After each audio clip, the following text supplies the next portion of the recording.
Halo Brewokers, selamat datang di Kupas. Kita ulas film asik seru.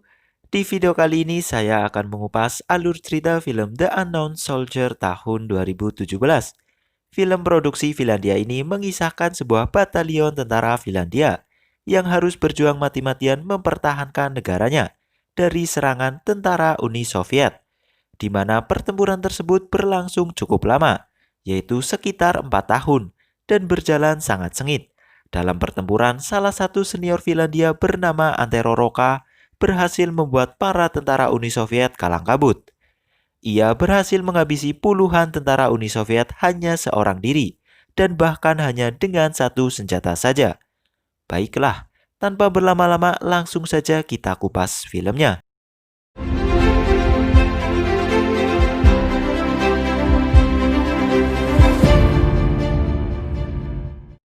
Juni 1941, terlihat para tentara Finlandia sedang mempersiapkan segala peralatan dan senjata yang akan digunakan dalam pertempuran melawan tentara Uni Soviet.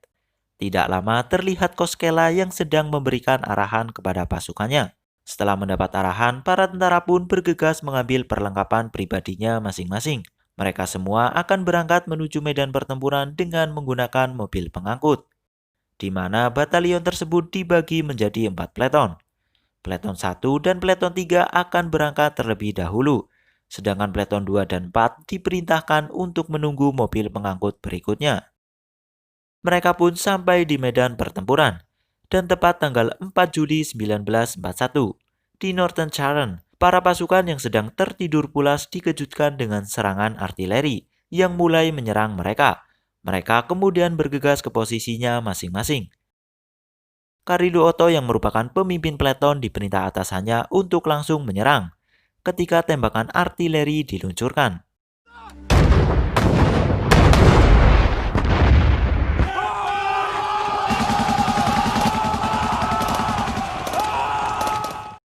Dan singkatnya mereka berhasil menembus pos pertahanan tentara Uni Soviet. Setelah itu mereka semua melanjutkan perjalanan untuk merebus pos pertahanan tentara Uni Soviet lainnya. Dan sesampainya di sana, pertempuran pun langsung terjadi.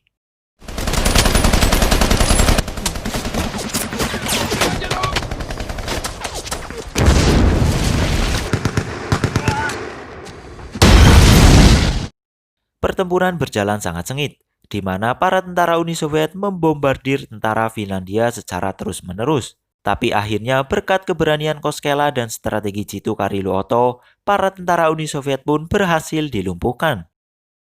Singkat cerita, mereka kembali melanjutkan perjalanan.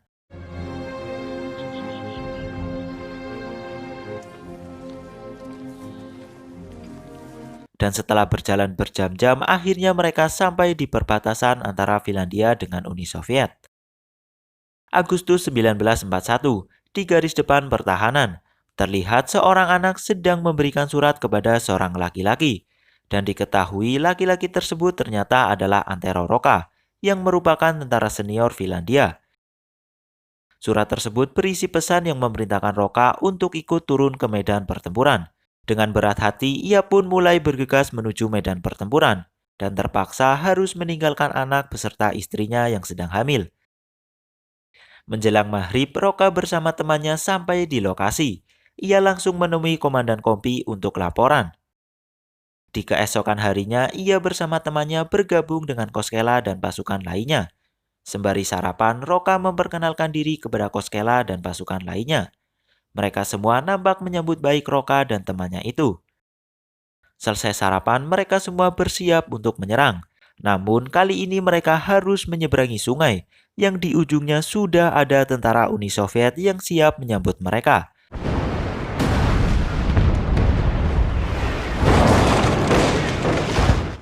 Serangan pun dimulai, dan mereka semua langsung bergegas menyeberangi sungai tersebut.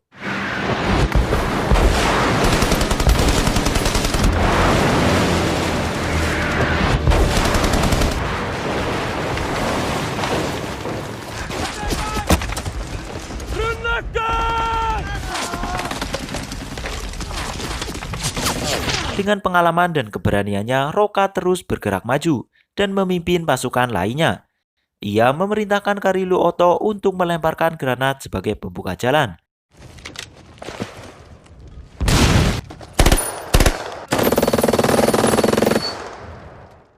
Serangan mereka berjalan dengan lancar. Para tentara Uni Soviet dibuat kocar-kacir, dan lagi-lagi mereka berhasil merebut pos pertahanan tentara Uni Soviet. Tapi mereka tidak memiliki waktu banyak untuk merayakan keberhasilan itu. Mereka harus kembali bergerak maju. Sepinya hutan dan derasnya hujan menemani perjalanan mereka. Perjalanan yang tentunya tidak mudah, tapi mereka melewati semua itu dengan penuh semangat dan keberanian. Mengingat hal tersebut untuk mempertahankan negara tercinta. Dan akhirnya mereka pun sampai di lokasi. Semuanya sudah bersiap di posisinya masing-masing. Tidak lama kemudian tank tentara Uni Soviet melintas. Kini Karilu Oto dan pasukannya harus menghadapi tank tersebut. Senapan anti-tank pun langsung diluncurkan.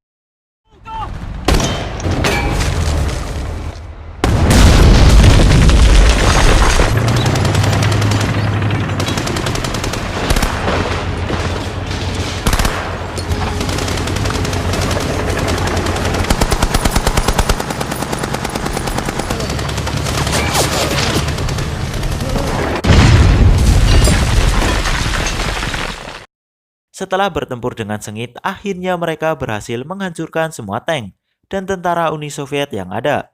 Sejauh ini strategi mereka benar-benar berjalan lancar. Pos tentara Uni Soviet pun satu demi satu berhasil mereka taklukkan.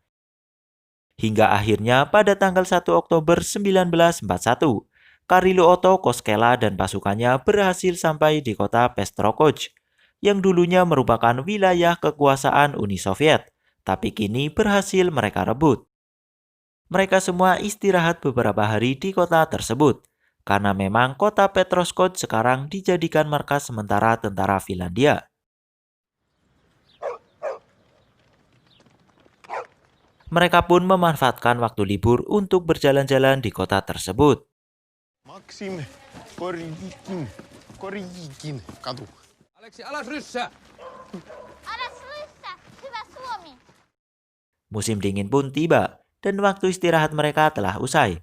Kini mereka harus kembali bergerak menuju Sphere. Sesampainya di sana, mereka semua dikumpulkan dan diberi arahan oleh atasan.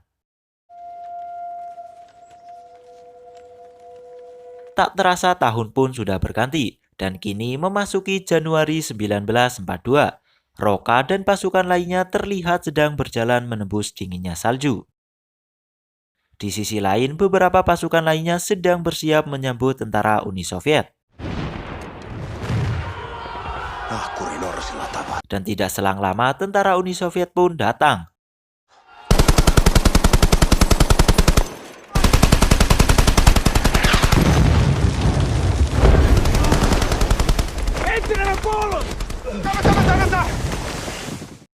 Namun banyaknya tentara Uni Soviet membuat mereka kewalahan dan terpaksa harus mundur.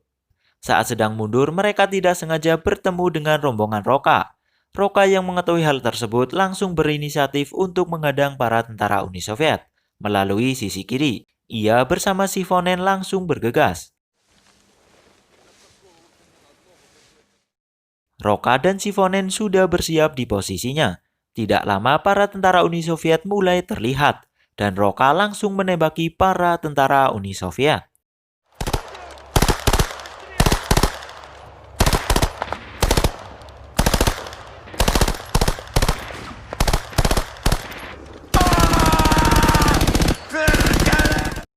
Dengan pengalaman dan kemampuannya yang luar biasa, ia berhasil menghabisi semua tentara Uni Soviet tanpa sisa. Ia benar-benar menjadi hantu bagi para tentara Uni Soviet pada malam itu.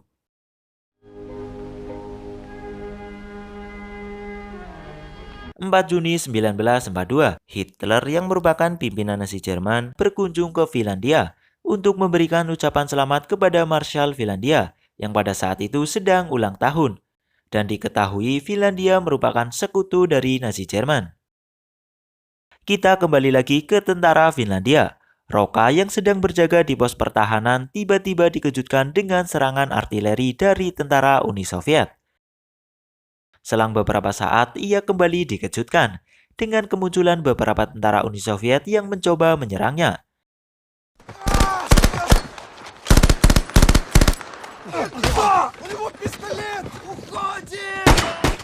Dengan kemampuannya yang tingkat tinggi, ia berhasil menghabisi semua tentara Uni Soviet dan menyisakan satu tentara saja, yang ternyata adalah seorang kapten.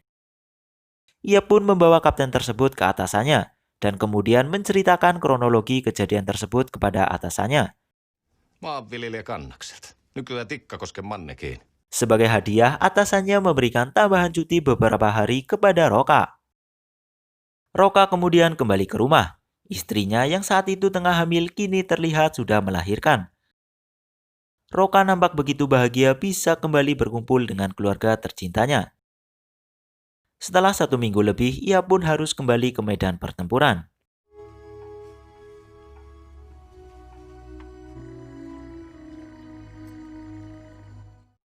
Natal pun tiba, dan mereka terpaksa harus merayakan dengan sederhana. Esok harinya mereka semua terus-menerus dibombardir tentara Uni Soviet. Serangan tersebut nampaknya menjadi awal kebangkitan tentara Uni Soviet. Dalam waktu yang singkat, tentara Uni Soviet berhasil maju lebih dalam ke wilayah Finlandia, dan diketahui pihak Uni Soviet kali ini mengerahkan lebih banyak pasukannya.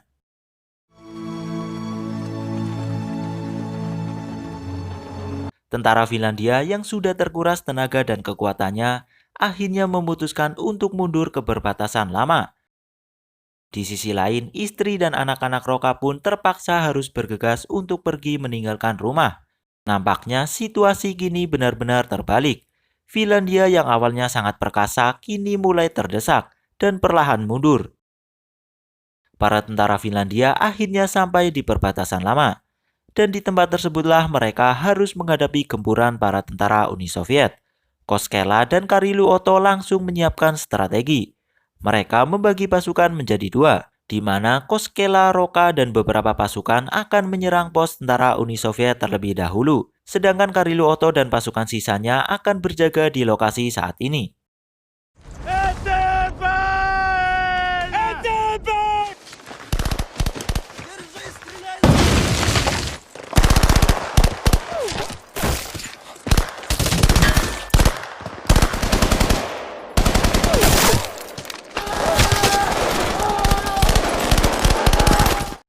Koskela, Roka, dan beberapa pasukan berhasil merebut pos tentara Uni Soviet. Di saat yang bersamaan, Karilu Otto dan pasukannya juga sedang menghadapi serangan musuh. Serangan yang begitu intens membuat pasukannya satu persatu tewas. Dan akhirnya ia pun juga tewas terkena tembakan. Mendengar kabar bahwa Karilu Otto telah tewas, Koskela menghubungi atasannya. Ia memberitahu bahwa ia dan pasukannya akan mundur karena berisiko dikepung oleh tentara Uni Soviet. Ia kemudian memerintahkan pasukannya untuk membuang beberapa senjata mesin ke danau agar mereka bisa membawa tentara yang terluka.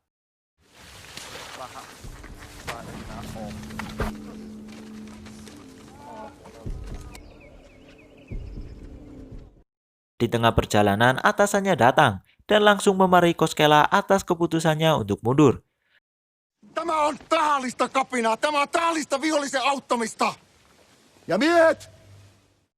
Atasannya kemudian memerintahkan Koskela dan pasukannya untuk bersiap, menghadang tentara Uni Soviet yang akan melintas. Koskela dan pasukannya tidak punya pilihan lain. Mereka mulai mempersiapkan senjata dan menggali lubang untuk berlindung. Esok harinya, tentara Uni Soviet lengkap dengan tanknya mulai terlihat.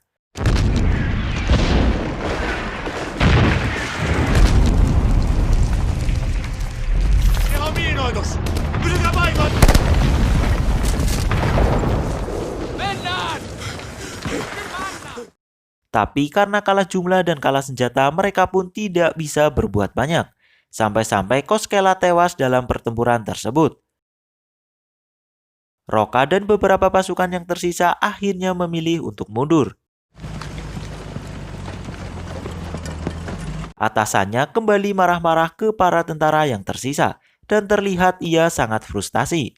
Di tengah frustasinya, tank tentara Uni Soviet melintas dan langsung menyerangi mereka.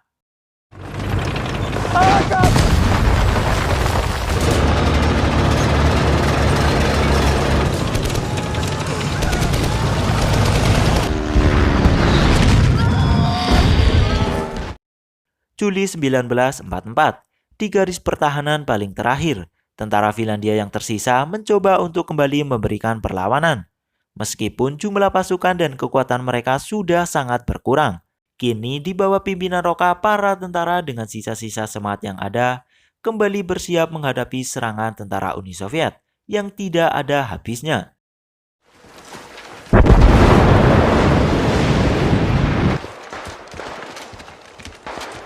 Melihat jumlah tentara Uni Soviet yang sangat banyak dan jembatan yang sudah dihancurkan, Roka memerintahkan yang lainnya untuk mundur lewat sungai.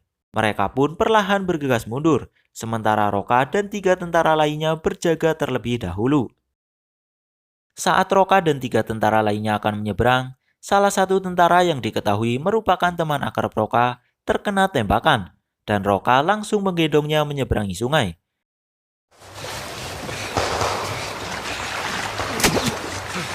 Namun Roka terkena tembakan.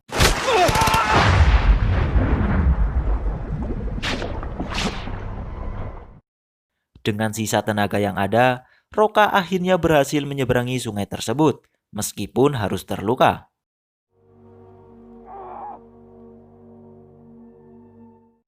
Roka yang tengah terluka membuat Van Hala dengan terpaksa memimpin pasukan yang tersisa. Mereka kemudian mengatur strategi untuk menyerang tentara Uni Soviet yang ada di parit. Setelah semuanya siap, ia bersama 2 tentara lainnya, sebut saja Naimi dan Hokja, langsung bergegas menyerang.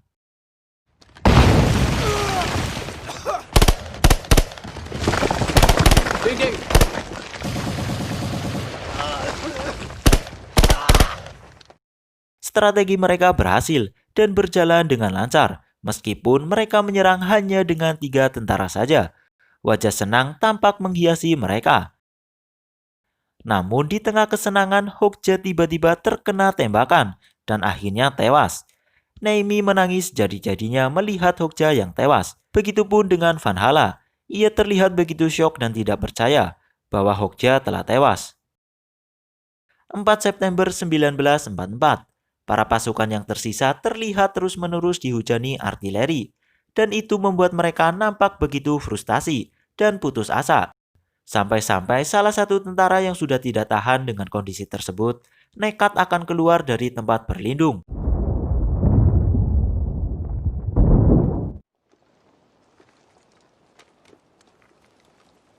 Hingga akhirnya serangan pun berhenti. Van Hala, Roka, dan yang lainnya pun berhasil selamat. Dan di saat yang bersamaan, pemerintah Finlandia akhirnya memutuskan untuk menyerah kepada Uni Soviet.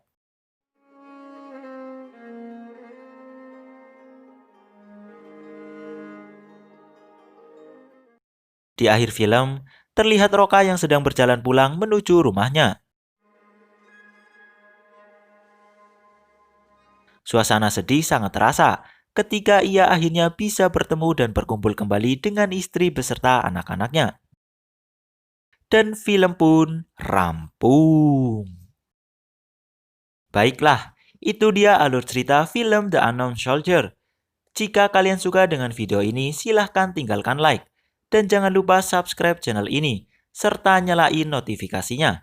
Saya Rizky Dian Firmansyah pamit, salam Brewokers.